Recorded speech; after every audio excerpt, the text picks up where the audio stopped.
এখন বেশ ঠান্ডা। বাংলাদেশে যেমন রিক্সা থাকে টাকায় কনভার্ট করা যাবে না।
আমরা এখন ক্যামব্রিজ ইউনিভার্সিটির রাস্তায় পথ ধরে হাঁটতেছি।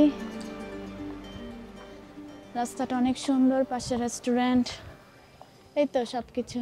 এই যে সাইকেলগুলো এই পাশে রাখা সুন্দরভাবে।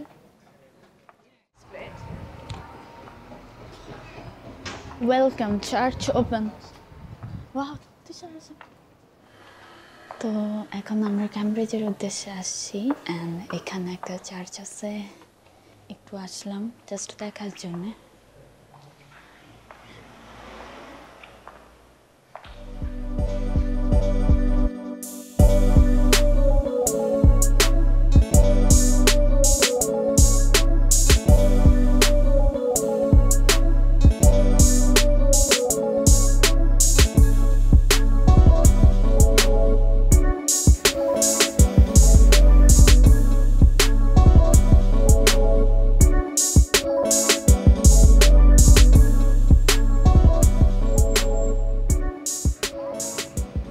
আমরা হাঁটতে হাঁটতে পাশে এটা একটা লেকের মতো দেখা যাচ্ছে, এখানে বোট চলতেছে, ভিউটা খুব সুন্দর।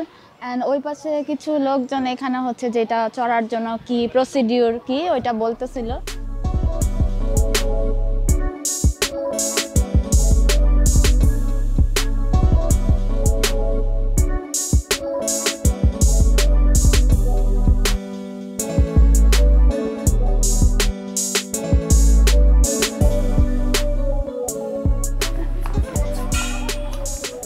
ক্যামব্রিজ ইউনিভার্সিটির রাস্তা ধরে হাঁটছি, যেহেতু ক্যামব্রিজ ইউনিভার্সিটির অনেকগুলো ইউনিভার্সিটি একসাথে, সো হাঁটছি। আর এই যে রাস্তায় দেখতেছি অনেক শপও আছে, তারপরে একটু রেস্টুরেন্টের মতো বাইরে বসে খাওয়ার জায়গাও আছে। আমরাও একটু চা খাইছি, যেহেতু ওয়েদারটা একটু ঠান্ডা, সামার হলিডে, এর জন্য আজকে অনেক মানুষ, অনেক টুরিস্ট। আমি দেখলাম অনেক জায়গায় টুরিস্ট গাইডও আছে।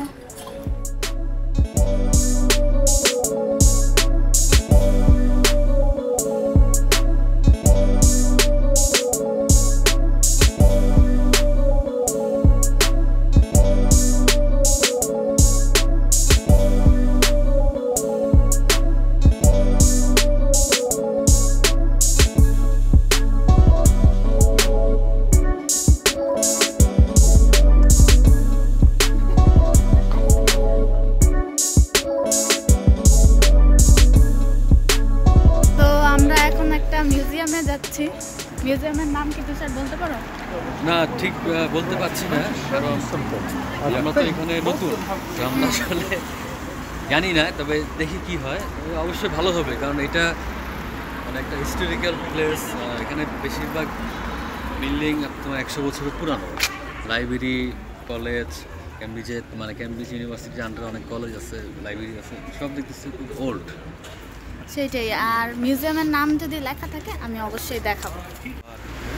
ইংল্যান্ডে আসার পর থেকে অনেক হাঁটা হইতেছে, এটা আসলে একদিক দিয়ে ভালো হইতেছে, কারণ হচ্ছে এক্সারসাইজ হয়ে যাইতেছে।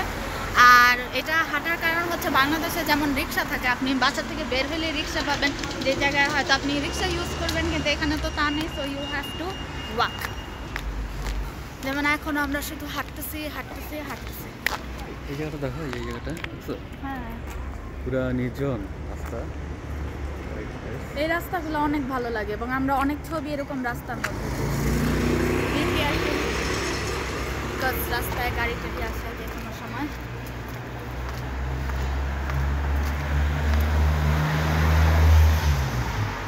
এখানে কিন্তু গাড়ি কিন্তু খুব স্পিডে যাতায়াত করে, একমাত্র ট্রাফিক সিগন্যাল হলে তারা গাড়িটা স্টপ রাখে, আদারওয়াইজ তারা মোটামুটি ভালো স্পিডে তারা চলে। তো রাস্তা পার হওয়া যতটা সহজ আবার ঠিক ততটাই কঠিন।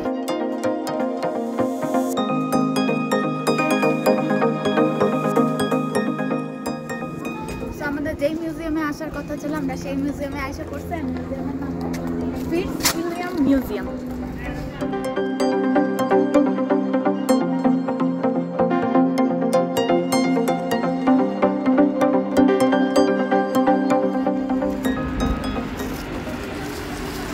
আমাদের মিউজিয়ামে ঢোকার কথা ছিল, বাট ঢুকতে পারি নাই, কারণ হচ্ছে মিউজিয়ামে বা যে কোনো জায়গায় এখন ঢোকার জন্য যেহেতু কোভিড সিচুয়েশন, আগে থেকে অনলাইনে বুকিং দিয়ে রাখতে হয়, যেহেতু স্বল্প পরিমাণে মানুষ একসাথে ঢোকাচ্ছে। আমরা যেহেতু আগে থেকে বুকিং দিতে পারি নাই, আলটিমেটলি আমরা ঢুকতে পারি। Move on to the next.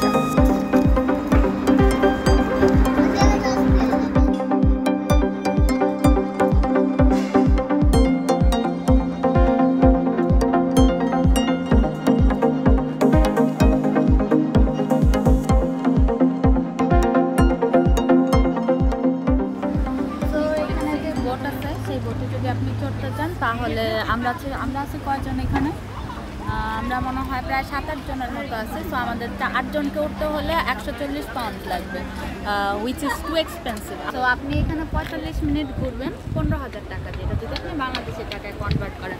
But সবচেয়ে বড় বিষয় হচ্ছে আপনি যদি ইংল্যান্ডে থাকেন আর আপনি যদি এইভাবে পাউন্ডকে টাকায় কনভার্ট করতে থাকেন, আপনার জন্য লাইফ লিড করা টাফ হয়ে যাবে। সো টাকায় কনভার্ট করা যাবে না, ইংল্যান্ডের পাউন্ডকে পাউন্ড হিসেবে ইউজ করতে হবে।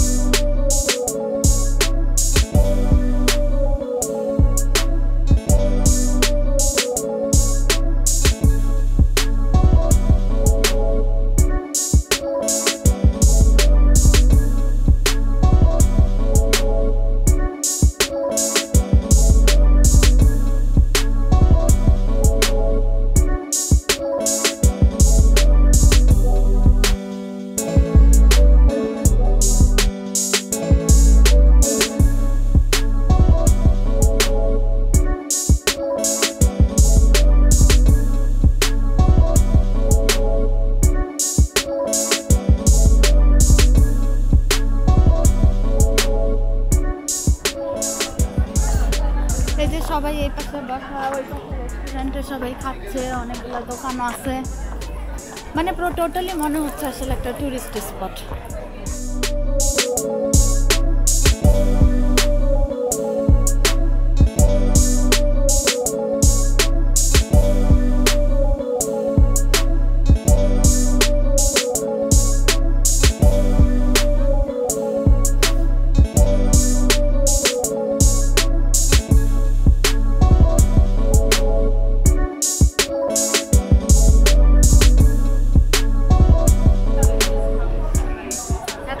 বাজে হচ্ছে কয়টা, 4টা বাজে। আর এখন বেশ ঠান্ডা, অনেক ঠান্ডা, বাতাস অনেক আসলে। আর হচ্ছে এখানে বাজারের মতো মানে স্ট্রিট যেরকম বলার যে পাশে কিছু কিছু দোকান আছে। তো এই সব কিছু ক্যামব্রিজ ইউনিভার্সিটির ভিতরে দেখলাম।